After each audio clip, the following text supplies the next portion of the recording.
Hello guys, magandang araw.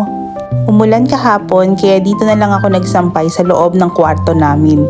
Buti naman at natuyo siya at hindi siya naging amoy kulob. Yung mga pinagpalitan ko lang na bedsheets yung nalabhan ko kahapon at ngayon ako naglaba ng aming mga maruruming damit. At dahil medyo makulimlim pa at aalis din naman kami ngayon, dito na rin ako sa loob ng kwarto nagsampay. Buti na lang, mabilis lang din matuyo yung unan na nilabhan ko, kaya naman ayan, nilagyan ko na ng pillowcase. Tinupi ko na din yung mga nilabhan kong bedsheets at duvet cover para maitago ko na. Para sa mga bedsheets, kumot at comforter, gumagamit ako nitong vacuum storage bag para mas lessen yung space na makain nila sa cabinet. Pinagsasama-sama ko na sa isang storage bag yung isang set para mas mabilis ko siyang makita kapag nasa cabinet. Maraming available na sizes itong ganitong storage bag from extra small to extra large. Bilis lang naman siyang gamitin, bale after mo malagyan ng laman yung storage bag ay gagamitin mo yung sealer niya para maisarado. Tapos bubuksan mo lang yung pinaka-airlock niya bago mo lagay yung air pump para maalis yung mga hangin.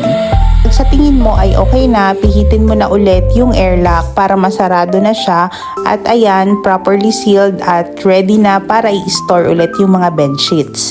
After ng mga gawain ko sa taas ay bumaba na din ako para makapagluto ng aming tanghalian. Paggugulay na lang ako ngayon ng upo at magpiprito ng isda para sa aming lunch.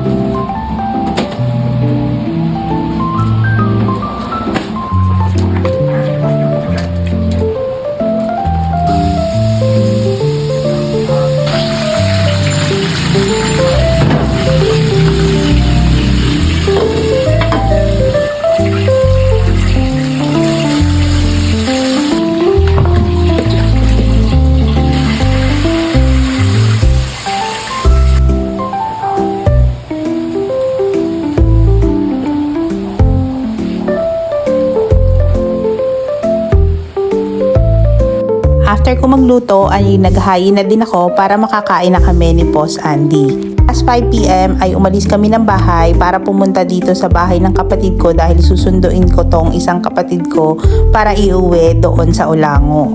At syempre, bago tayo umalis, mag-grocery muna tayo dito sa bahay ng kapatid ko.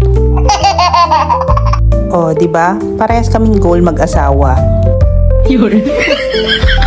At yun na lang po muna for today's video. Thank you for watching. Bye!